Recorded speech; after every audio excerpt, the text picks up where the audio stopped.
Soy Alan Velasco, estudiante del Colegio Técnico Juan 23, formo también parte del centro de estudiantes de esta misma institución. Bueno, quiero manifestar también que es un gusto y un placer compartir aquí con ustedes. Doctor, estuvo usted hablando acerca de la organización de nuestro país. Es por ello que quiero tocar un poco el tema de la corrupción. Y si vemos un poco el concepto de lo que es corrupción. Corrupción es aquel acto de corromper y corromperse a su vez. Es decir, que nosotros mismos, con nuestras ideas y acciones, formamos lo que es la corrupción. Podemos hacer también una metáfora de que la corrupción es son como termitas dentro de una construcción, que poco a poco van destruyendo y al final la derrumban. Es decir, que nosotros estamos destruyendo nuestro Paraguay. Y la pregunta en sí es que la entidad Yacyretá o entidades como esta, ¿de qué modo pueden combatir la corrupción para que nuestro Paraguay pueda avanzar? Porque la corrupción hoy en día ata de manos y pies el progreso de nuestro Paraguay. Muchas gracias. Con respecto a lo que dijo el joven Velasco, ¿cómo podemos combatir la corrupción? Y con una victoria cultural, porque la corrupción muchas veces desde el discurso mediático se presenta como un problema exclusivamente político. Y la corrupción se desarrolla y se concreta sobre un entramado social, sobre un entramado de complicidades diversas. Felizmente, en América Latina, hoy existe una corriente que va poniendo a la transparencia como eje central de las políticas de gobierno. Y empiezan a caer políticos y empresarios. El tema, el hecho más llamativo, Lava Jato. Lava Jato tiene 400 empresarios presos. Hoy en el Brasil, un expresidente preso y un grupo de políticos presos. Pero 400 empresarios están presos. Eso a la prensa le importa. Eso las grandes corporaciones mediáticas no anuncian. ¿Por qué? Porque la sociedad sufre una fisura moral, jóvenes. Voy a tratar de ser muy objetivo. No estoy haciendo ninguna defensa de la clase política paraguaya. Finalmente la clase política paraguaya ha sido catapultado por todos nosotros. Ustedes le votaron, en su gran mayoría. La clase política paraguaya no cayó de martes. ¿De dónde viene la clase política paraguaya? De la sociedad. ¿Y qué valores tiene la clase política? Y probablemente la clase política tiene los valores predominantes de la sociedad paraguaya. Por eso hablábamos de la necesidad de una revolución cultural. Y no solamente de una revolución cultural, sino de una institucionalidad republicana que esté vigente en la división de poderes. Porque el problema también es la impunidad. Pero ¿qué es lo que pasa, jóvenes? ¿Tiene nuestra sociedad o no la tiene una fisura moral? ¿Hay una fisura moral en nuestra sociedad que atraviesa todos los estamentos de la sociedad? ¿O esa fisura moral solo afecta a la dirigencia política? Primera pregunta, en una universidad. ¿Cómo está el fútbol? ¿Cómo está la Confederación Sudamericana, la Federación Internacional de... ¿Cómo está el deporte? ¿Está o no corrompido el deporte y sus instituciones? Primera pregunta. Segunda pregunta, ¿cómo están las iglesias? ¿Cuál es la preocupación del Papa Francisco hoy? Y de muchos pastores de la iglesia evangélica. ¿Cuál es la preocupación? la corrupción, la perversión, la malversación de los grandes recursos de nuestras iglesias. No estoy haciendo ninguna defensa de ningún sector. Desde la universidad tenemos que buscar principios universales e investigar hechos que nos lleven a una conclusión real. ¿Cómo están las ONG que fueron la esperanza en los años 80 en el Paraguay y en América? Díganme, ¿cómo están los fondos que destinamos a las becas a jóvenes universitarios? ¿Cuántos jóvenes aceptan las becas sin ser estudiantes y están por ahí escondidos? ¿Cuántos jóvenes que forman parte de los consejos universitarios apoyan medidas a veces de las cúpulas académicas por cargos o distribución de prebendas? ¿Cierto o no es cierto? Entonces, si hay una fisura que atraviesa, una fisura moral que atraviesa todos los estamentos de la sociedad, los empresarios, ¿cómo están? ¿Cómo está la evasión en el Paraguay? ¿Cómo está la situación de los trabajadores que están explotados y que ni siquiera están en IPS y muchos de sus patrones le descuentan IPS? ¿O eso no es corrupción? Cuando los jóvenes están maniobrando para tener becas, para tener, ¿cómo se llama? Los exámenes, las notas, o tener el tema del examen. ¿Cuántos profesores fueron denunciados? ¿Y cuántos profesores fueron jóvenes que están siendo procesados en la Universidad Católica y en la Universidad Nacional? Entonces, señores, estamos ante una fisura moral que atraviesa todos los estamentos de la sociedad. Pero, por favor, busquemos un chivo expiatorio, el cordero, que debe ser degollado para que su sangre redima a los demás y podamos conciliar el sueño y decir: allí estamos culpables. ¿Cuál es el chivo expiatorio? Y la clase política, hermano. Con esto no estoy diciendo que en la clase política somos todos ángeles, no, de ninguna manera. Pero si no hacemos una autocrítica y nos sinceramos e iniciamos una revolución cultural de la que hablaba, cambiar nuestra manera de pensar, de actuar, de sentir, de actuar. Cuando yo era estudiante en 1975 terminé la carrera. José Camboriú, José no me sexto curso. Carlos de Cara contra Anita Tuisabé a la repadrífuna.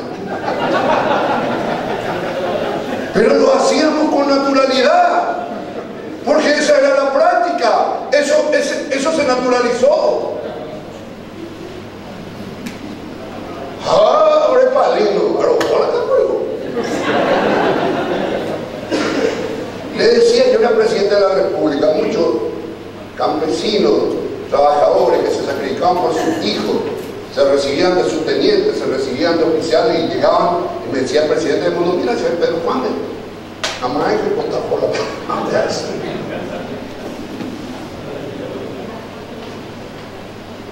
No.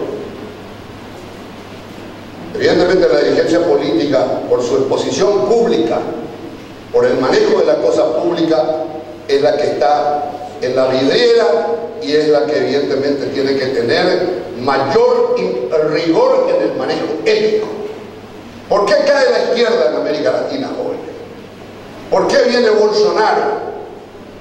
Bolsonaro no es la gran creación ni es el gran político.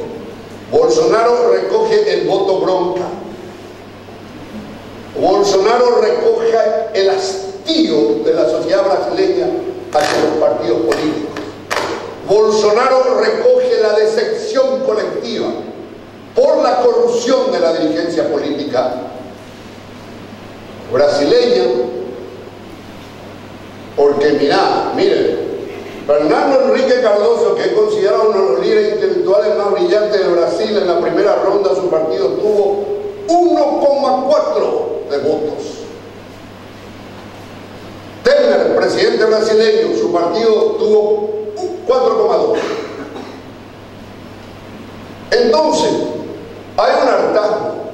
Y en América Latina, la izquierda, que coincidió con mi gobierno, conozco a los gobiernos progresistas, muchos hicieron, pero los progresismos que gobernaron América del Sur tuvieron dos errores fundamentales. Primero, no establecieron una ética republicana en el manejo de la cosa pública. No formó parte de la agenda de los progresismos que gobernaron la década, comienzo de la década del 2000, una agenda ética republicana en el manejo de la cosa pública. No fue un tema para los progresismos de carácter crucial. Segundo tema que no fue parte de la agenda, la seguridad.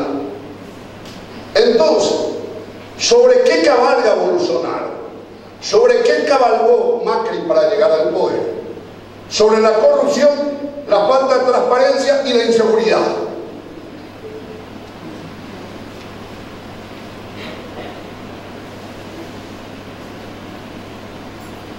Entonces,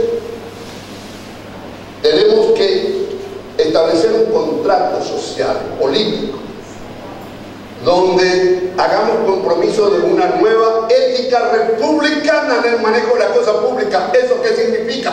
Eso significa que los políticos o los empresarios o lo que fuesen, automáticamente vamos a ser íntegros y virtuosos. No, un contrato ético republicano en el manejo de la cosa pública no significa que todos vamos a pasar a ser virtuosos e íntegros, sino que van a haber normas jurídicas, sistema de rendición, sistema de control y órganos constitucionales que apliquen la ley, que eviten la impunidad y que castiguen los atropellos y los desvíos.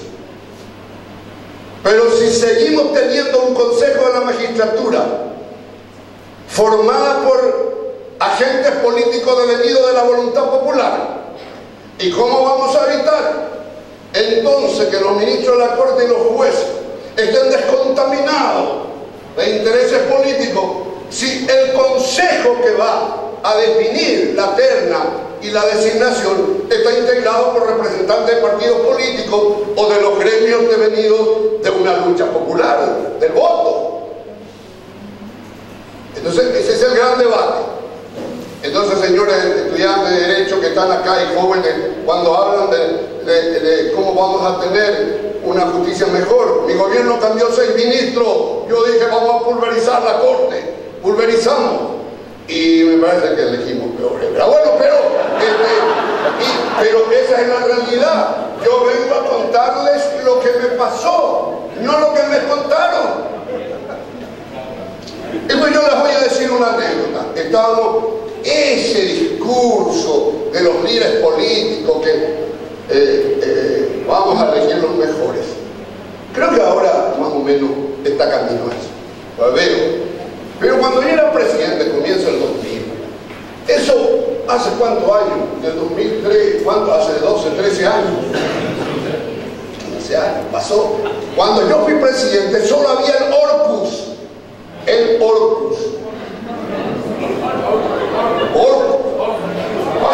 Hoy tenemos WhatsApp, hoy tenemos Instagram, hoy tenemos Facebook, hoy yo firmo una resolución y está corriendo por WhatsApp. Hoy un líder o cualquiera le patea a un perro y está siendo repudiado. Hoy ocurre un acontecimiento y antes que de la televisión informe, los medios de comunicación sepan, eso ya está en YouTube. El enjambre digital, vivimos en una sociedad controlada. En el año cuando yo fui presidente, la sociedad paraguaya todavía era más simple, menos compleja.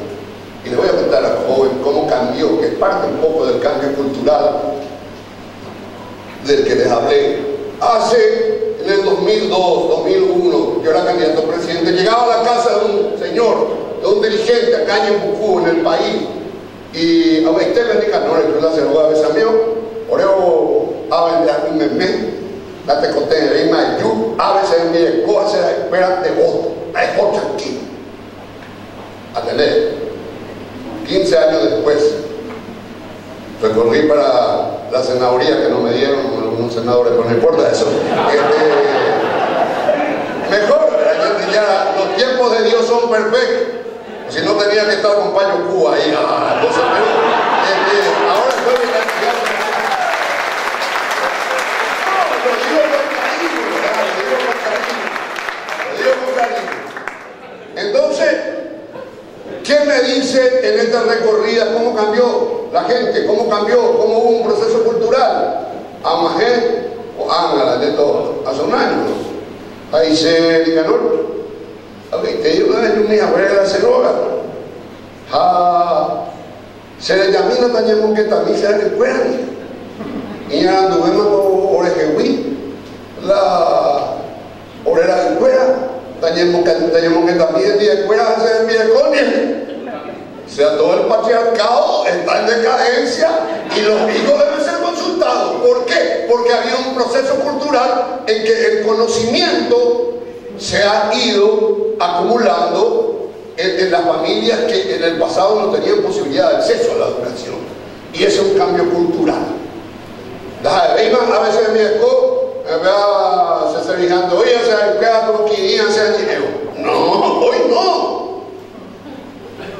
Y eso a veces no entienden los docentes, no entienden los políticos y creen que podemos seguir vendiendo el televisor blanco y negro. Nadie quiere ver eso. Entonces, lo que quiero decirles es que hay una fisura moral que tenemos que combatir todos los sectores, y cuando entramos en la política tenemos que saber que vamos a enfrentarnos a muchas cosas, y yo les exhorto a los jóvenes que entren en la política, y claro que en la política van a recibir un montón de cosas buenas y malas, pero la política es una vocación. Mi vocación es la política. Y probablemente voy a ser político hasta mi muerte. Felizmente ninguno de mis hijos quiere ser político, y tengo 6 hijos. De una sola administración, aclaro. No, oiga, tú no estás pensado ahí. Bueno, entonces, hay que luchar, jóvenes, en las universidades, en todas partes, y saber que todos estamos comprometidos con el mejoramiento ético en el manejo de la gestión pública, en el manejo de la cosa pública, y que el Paraguay necesita nuevos líderes. Líderes en las profesiones, nuevos líderes en las empresas, nuevos líderes en la política, nuevos líderes en la academia, en la investigación. Pero les voy a decir algo, jóvenes. No esperen que les regalen la camiseta. Ese canelón de qué. Eso no existe en ninguna parte. Luchen desde abajo. Hay que remar desde abajo. Nunca hay que fatigarse. Hay que saltar al vacío si hace falta. Yo vengo de Coronel Oviedo, igual que Víctor, que por el interior, y llega a la presidencia de la República. Por ejemplo, a mí, pero jamás hemos claudicado, jamás nos hemos entregado, hemos cometido muchos errores. El que triunfa en la vida no es el que cae, sino aquel que cae y se levanta cada vez que cae y sigue el camino. Ese es el que va a triunfar en la academia, en el trabajo, en la política y en cualquier lugar. Y nunca digan somos pobres, no podemos. ¡Mentira! Si por pobreza dejamos a una mitad, a veces habitamos a donde los ríos, ya vamos a... Hay que luchar, hay que esforzarse. Nadie les va a regalar nada. Nadie les va a regalar nada. No tengan expectativa de solidaridad de nadie. Promuevan la solidaridad, pero no tengan expectativa. Yo fui presidente de la República. Di muchas oportunidades a muchos jóvenes, a muchos amigos que llegaron a altos cargos. A Cui, mariscal de la derrota, al día siguiente de aquí cubela ese celular, no hay coña en ahí.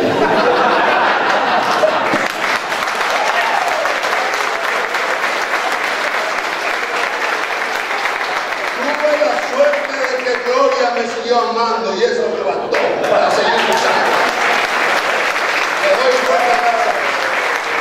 Muchas gracias.